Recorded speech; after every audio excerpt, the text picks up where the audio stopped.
Shalom Amchun. This video is looking at Assyrian, Aramaic, and Syriac. We use these words and what the distinction is. I'm going to be handling this as I understand it, and it can be a touchy subject, so please have patience with me and use the comments for constructively developing concepts as a people, as a church, as a tradition. We need to be always thinking through our definitions, our conceptions, our paradigms, and not be stuck in them without any sense of challenging ourselves and working through the content of our faith, of our being, of our identity.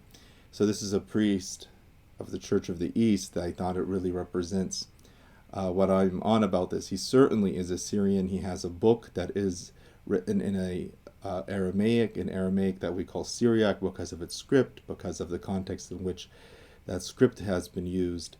He's wearing the vestments of a priest of the Church of the East, very close to the old style vestments that were corded on. He's standing there with a beautiful manuscript, and this is where my identity search always begins. It's what do I have that forms me that goes backwards through time. So the manuscript he has, it looks like it might be a lectionary, a gospel, something of this sort. It certainly would be a manuscript that I think it certainly would be a manuscript that if I opened it up, I would discover that I could use it, that this morning at liturgy, I would find something, if I had it, that I could actually read from it and worship from it and share with him that which is the most sacred thing of both of our lives. And that is culture. That priest and I never met him, obviously, but I can tell that him and I share the same core to our lives. That forms us into one being, into one tradition, one sacred tradition. And that manuscript, if I have it, probably I could find an older version of the same book. I could start tracing it back, seeing as through time, copy to copy, the tradition is handed from generation to generation. And that is what makes culture. So we'll deal with the word Assyrian. Assyrian, as I define it, has a couple ways of using it. Probably your encyclopedia version is thinking ancient empire, as ancient Assyrian ancestral origins, as I look at it. It's that thing which became what we are today. So I'd be at a loss in an ancient Assyrian temple. I don't know how they worshipped. I'm not at loss when I look at images of churches like Deiret Mar Ogen or Deiret Mar Iliya al-Min Mosul or Etet Mat Maryam in Mosul, Dera Aleta, because I know how to serve the liturgy that belongs there. It's a part of my tradition. But when it comes to that stuff that goes to the ancient empire, certainly I have a connection there. Every year I commemorate the repentance of Nineveh. Who we are today as Assyrians, as Aturaya, are the Aturaya that repent at Nineveh. That's where who we are today begins. But who we are comes from what we were, right? There's a matter that was there, and it had a different form. And that form, through baptism, was repented. It was baptized into this womb of rebirth, of repentance, and the repentance of Nineveh, and it took on a new form of who we are today. So oftentimes that form will be closely associated with a word that is itself a descendant from the word Assyrian, which is Syriac, right? Aturaya or Ashuraya and Suryaya. So these are connected.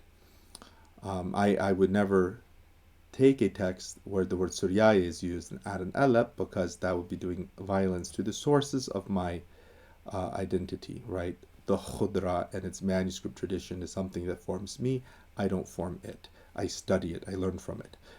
I can't correct the source, the raw data that comes in, or else it's not raw data anymore. It becomes my own invention. I respect my heritage. I don't force it into something else. And that's also why I look at the repentance of Nineveh. For 1500 years, this has been a critical event in the life of all of my ancestors of the tradition. So I take that as very important. I take that as being exactly what it is in those texts and in that identity. That's why I use the word Assyrian like that. Yes, modern scholarship, it might sit there and try to, I wouldn't even call it critical, I'd call it cynical, cynicize to death an Assyrian identity. But there's the book of Jonah. Jonah preaches to Nineveh. Nineveh repents, and lo, there was such a thing as the God of Abraham, Isaac, and Israel, and people from right around Nineveh are still worshiping the God of, as we said, Abraham, Isaac, and Israel. That's who we call upon in Qurbana Qadisha, and the Qudasha, which Allahat Awraham Waskhaq Wasrael. We say, I believe it's every Thursday, Khnan bnei Abraham, us the sons of Abraham, Wawne Yartutat Askhaq, and the heirs of Isaac. So there is that connection, right? That we, in our worship, in our faith, in our tradition, are actually heirs of Nineveh, that Melikit Nineveh, the king of Nineveh who repents. And so there's a third way. So there's Assyrian, and I use it when I say the Assyrian faith, the Assyrian church, how it would be the Feast of Ascension, which it is today, celebrated in the Assyrian people, in the Assyrian church. I use that, and I include with that the Syriac Orthodox. There's East and there's West. And of course, I speak for my own familiarity. I also use Assyrian as folk customs. So if I'm referring to something, and you notice me using the word Assyrian and Syriac separately, or Alturaya, Aramaya, it is not going to be political like sometimes it gets. It might be an almost unconscious move where Assyrian is referring to folk customs. So if I think about Dolma, Lishanet Urmi, the language of Urmi, little habits that people might have that wouldn't be classical. You wouldn't find them in a manuscript. You wouldn't find canons about them. These are folk customs. So there is also Assyrian like that. So I wouldn't really call classical Syriac Assyrian, although it is a part of the Assyrian church, the Assyrian tradition. It is the formative part, but still I would call classical Syriac Syriac. It's a way of saying that's the unchangeable one. That's the one that remains consistent through time. And I usually use the word Assyrian as the people. So when I'm talking to something that has to do very much with the human incarnation of the tradition. And then you have the word Aramaic. So that's almost like an opposite to the word Assyrian, although not opposed. So Aramaic, it's a group of sacred languages. And I say sacred languages because here we're speaking about like the Aramaic of the Talmud Bavli, the Yerushalayimi, the Targums of Achikar Hakima, of course, the Shana Aramaya Suryaya that we have in our script. But if you notice in the background, the next slide, I'll bring it up close, we have Achikar Hakima, famous story that we all love. It might be as far old as 6th century Mesopotamia, still in Aramaic, but our earliest copy that we actually can look at, which you're looking at, is from a little island in Egypt called Elephantine, where there was a Jewish colony, and among their manuscripts, a good amount of them in Aramaic, is a papyrus fragment of Achikar Hakima. So that story that we all know, it goes back there. And it also points to this Aramaic cultural world that was going on around 500 BC, and out of which Assyrians reemerge, right?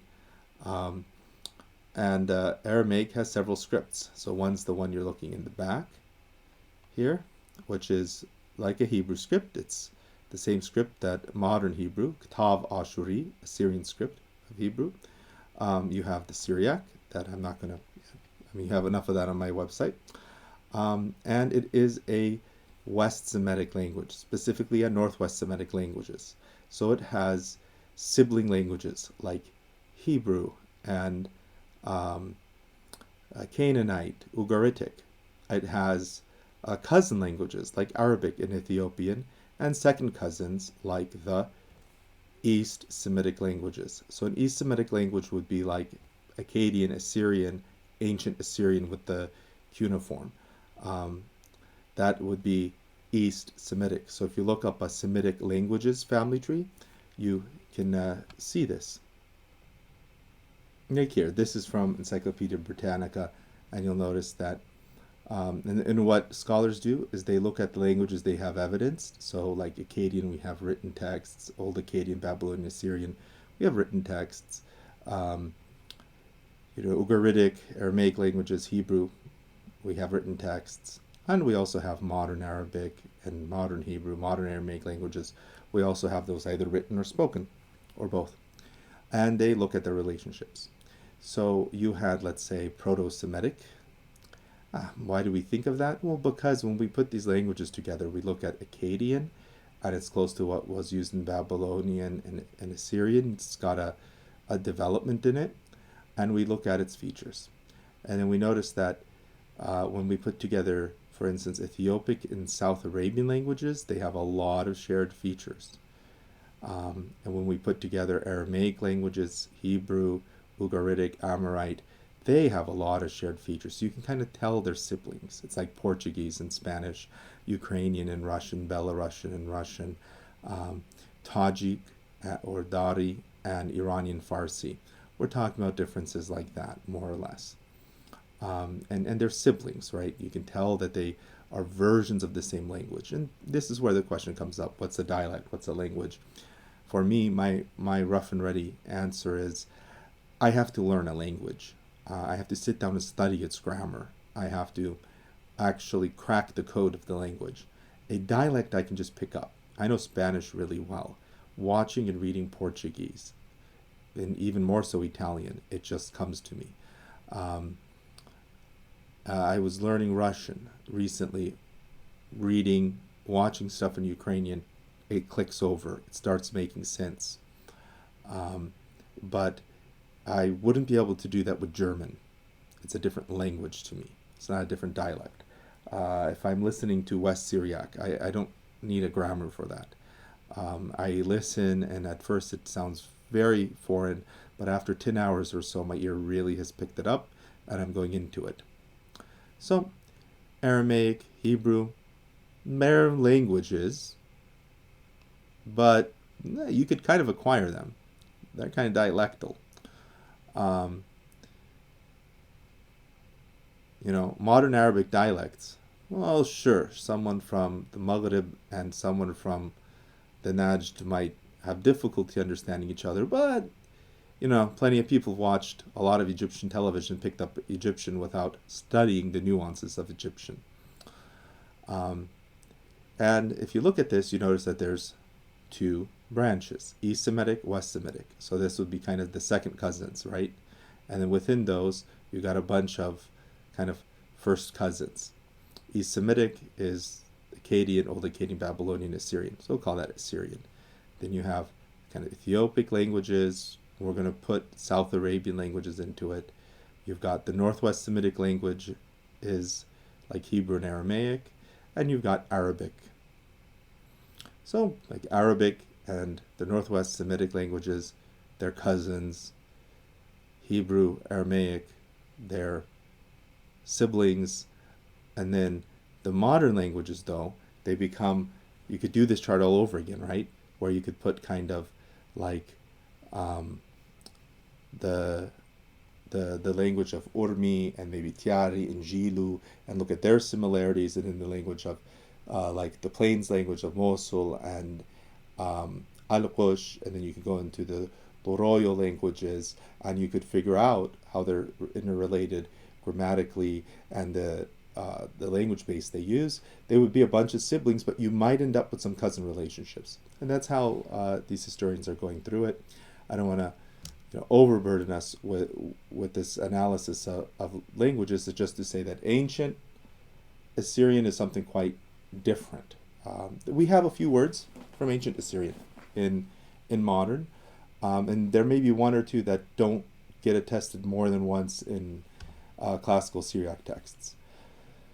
But it is an Aramaic language that we're speaking in modern, and since that grammatically, if you pick up your grammar, there's plenty of ancient Assyrian grammars, Akkadian grammars, and you compare it to studying Aramaic grammar, you can tell this is far apart. It's like, if you speak Spanish and you're looking at medieval Spanish versus looking at Latin, versus looking at like Proto-Indo-European, right? So the distances can get further. And I could do more on that. And there's a great article by Ephraim Yildiz on this question, who's a great Assyrian patriot and scholar. So Assyrian was an East Semitic language. Aramaic has several scripts, among them the one we use, the one in the background, the kind of Jewish script, Hebrew script. Let's fix our screen. And there is that copy of Achiqar. So you can see an Aleph there, an Aleph. You can see a sheen there. Now you can pick out the letters. Someone who's good at Hebrew would be quite good at it. And that is the Achiqar Hakima that we know. So modern Aramaic, there's the Swadaya dialect. Swadaya means speaking. And I say it's the language of Assyrians, because I use the word Assyrian to refer to us who come through the repentance of Nineveh from the kingdom of Nineveh, from the Assyrian kingdom. I am very insistent on the name Assyrian, and I also accept that, yes, we are also the bastions of Aramaic culture, of Aramaic sacred tradition, that we are Syriac, definitely, Syriac, but I use Assyrian as the big word, as the catch-all. And there's the Swadaya dialects. They are dialects of Aramaic, but they're the language of Assyrians, because Aramaic became popular in ancient Assyria and stayed popular in the Mideast thereafter. We, of course, cannot know when Assyrians stopped speaking Assyrian as an ancient Akkadian, because we only have written texts. We don't have recordings of Assyrians in the streets of Nineveh in 900 BC. And anytime you're writing, before the modern era, you usually wrote in an ancient and dead language, right? So people in England were recording Acts of Parliament in 1800 in Latin. Certainly London was not a bustle with Latin in 1800. And in 1800 BC, I'm pretty sure that the scribes were writing a language that they would write it one way, and they would speak maybe it a different way, and maybe a whole different language of the same family, or a language of an entirely different family, like Sumerian. It's the language that, going backward in time, that we speak, and that's just kind of a scientific fact. It's an Aramaic language. So we refer to them as modern Aramaic languages, northeastern modern Aramaic in EMA, northeastern modern Aramaic, or Neo-Aramaic. But that's technical, and I feel like it doesn't refer to the human beings. It's referring to the language kind of on the flat slab of a scholar's desk. It's not referring to it as a living thing. So I always call it Assyrian. What do you speak? I speak Assyrian. Well, what is Assyrian? Well, it's a modern Aramaic dialect. It's a dialect, and why do we use the word dialect? Because we all speak our home language. It's not a classical. Lishana Sopraya, the language of the learned, right? Sopraya, of the literate versus the illiterate, right? My Lishana Chata, it's not a language that is primarily defined by my literacy. It's defined by it being natural to me. And as natural to me, Swadaya, it breaks up in dialects. So if you listen to me speak it, it takes about 2 words to realize that, he comes from Iran, and you have Jilwaya dialect, and Yawarnaya dialect, and Tiaraya dialect, and Al-Qushaya dialect, and all sorts, and then Turaya, because it's a dialectal continuum. Classical Syriac isn't. Whether an Indian writes it, a Westerner or an Eastern Syriac writes it, we're all using the exact same grammar, all using the exact same dictionary. It's a set language. It's a classical. That's why it makes us the same through time.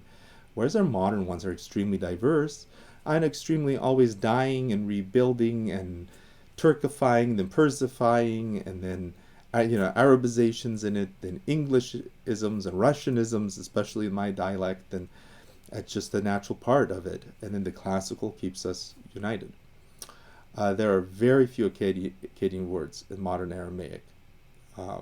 they're not attested in classical. So just because a word root exists in Akkadian and you find it in modern doesn't mean modern is an Akkadian language. I've seen that argued for.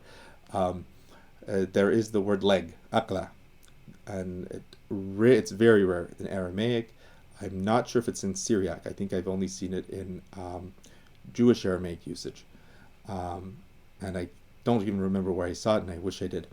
But basically, Semitic languages do share words, right? They share these roots. But directly, when you're looking at the word bank and even some of the grammar, modern Aramaic languages, Lishan Swadaya, Modern Assyrian, it's a kind of Aramaic. But there are some odd features, like what's called a split ergative.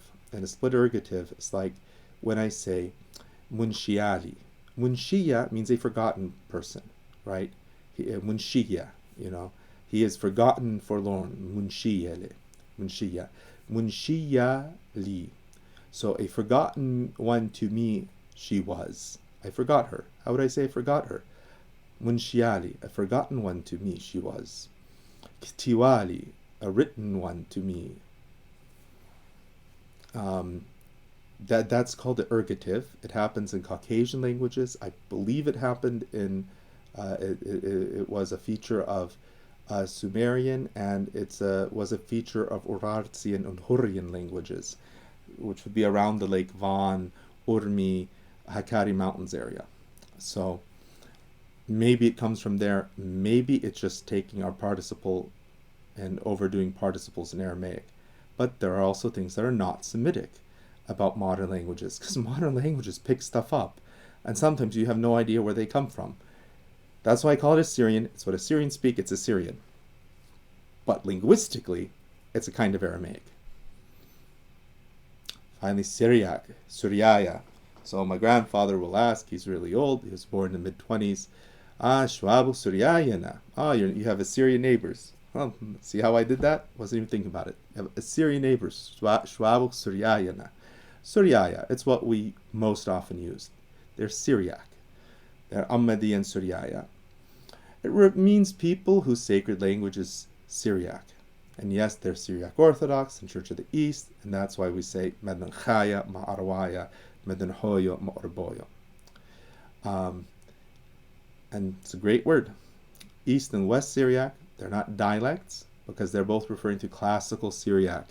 I rarely, if ever, I try never to use Syriac for the modern. I use it for the classical, the language of our culture, not of our folk customs. The language that one is trained in, not the language that one has from his mother.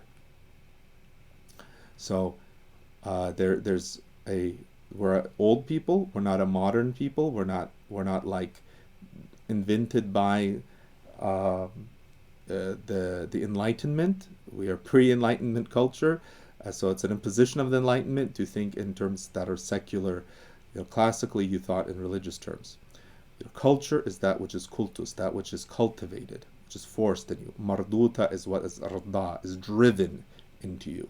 So you can't have as your cultural language your home language. It's the language that is you're trained in, that you've received logical formation in, and so that you work in that logical structure in, which is exactly what happens when you look at our heritage and you're reading things like the Tree of Porphyry and tons of manuscripts and Edshe and Gidshe. They're training you how to think classically. They're giving you Marduta Suryeta. But those who do that, they also have a culture that is married to it, that's connected to it, that comes from, that's a byproduct of it, and the fact that people are grassroots, they're from the ground up. They are B'nai Ar'a, Kmad'ina B'nai Nasha. So East and West Syriac, they're not dialects, but the same language, two different church pronunciation, right? In church, we can't all be using different pronunciations, so we have different pronunciation rules that, yes, are connected to our geography. East and West Syrian dialects, so we're saying Medanchaya Ma'arwaye. So if you're saying Lishana Swadaya and Turoyo, they are more closely related to each other than each one is to the classical. So that's interesting. And I say that by observation. by just what I hear. The classical is very old. By the time of the school of Nisibis, they already had people teaching the students Lishana Suryaya, Aramaic, classical Syriac. So even those people from Nisibis and Edessa who are coming, they had to be trained. It is our unity. All of us have it as our sacred language. All of us have it as our heritage language. It is what you will read your literature in. It is what you will find meaning in as your fathers found meaning. It is what makes us the same not only with ourselves today, but across time. Modern languages, secular languages, they divide us, and that's fine. I love the fact that I have Urmiya culture and that I can discover the culture of someone from Marbichnaya or a Jilwaya or a Turaya. That's cool. But at the same time, that unity we have comes from the classical. Without the sacred, the secular becomes fragmentation. If you don't have classical uniting you, the secular, the dialectal, fragments, becomes dust, becomes extinction. You don't have the unity of meaning. And so this is where I'm going to end, which is my way of doing of self-discovery, of discovering the tradition. And this is a kind of a historian's approach. I look at how those things that I have in my immediate cultural surrounding go back. So if I look at what I just did in church, serving Raza Kadisha, and this book was held by the deacon and read from, Thawat Qur'an in Parsha. And that book, I can go and find manuscripts of it, going back to Old Testament manuscripts, going back to year 400.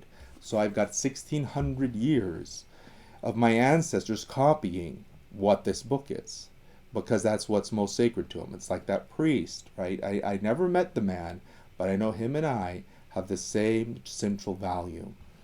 I go in manuscripts all the time. I go to Syriac with a dot before the A in the name. If you go syr.ac, they have huge collection of digital manuscripts. It's awesome. It's cool. And when I go there, I can find manuscripts that, again, are deeply meaningful, because the way I have this Thawat Qaryana, when I go to that source and I pull up this, which is about almost 1,000 years old, and here we go, the Shuraya, Chechem Tharabtha, it's not for today, the Shlicha, the epistle, the gospel, and then I can look at the divisions that are used in the gospel, and then I can look at, here's the Qaryana in full, the Khoshiba Batar Dincha, the Sunday after Theophany, the Onithe, Al-Ayat, and that means, why did he just do that? Well, it's a part of being an Assyrian to know that the Khudra is, you know what Sunday you're on by the Onitid wa Saliqe. And the Onitid wa Saliqe is Ayat al-Luqdam for the Sunday after Theophany. And that's something that's, I would consider, basic Assyrian training, right? The Trend Oreta, Moshe, Rawa, Ane, and you see, I can look at the script. I can study the way the letters were formed, and all of this is taking me back to who I am and that which I have to pass on to future generations. This does not happen with a modern language. This only happens with the sacred. And the sacred gives us meaning, and is able to take even our modern lives that are very fragmented and unite them and make them whole, which is what my prayer is that Syriac does for all of us, as it is also world heritage tradition that those of us who are born into it have this obligation to maintain. We keep the modern. I speak modern to my kids consciously. I started speaking classical, and then I switched to modern because it is valuable, which means I gave up having them being native speakers of classical for modern. But even the modern that they know is a hodgepodge of dialects, because they weren't born in Urmia itself. And it's their classical that they're probably going to pass on. It's their classical because if Syriac is spoken in 100 years, it's going to be the desire to keep reading this book, to keep saying the khudra, to be those people that God has called to use the tradition he has given us, the tradition of the Church of the East and the Syriac Orthodox Church, to be a people of God, and consecrating ourselves. And every time we consecrate ourselves, we reaffirm our Assyrianness. We re-water the tree of life that's in us. God bless you, and goodbye.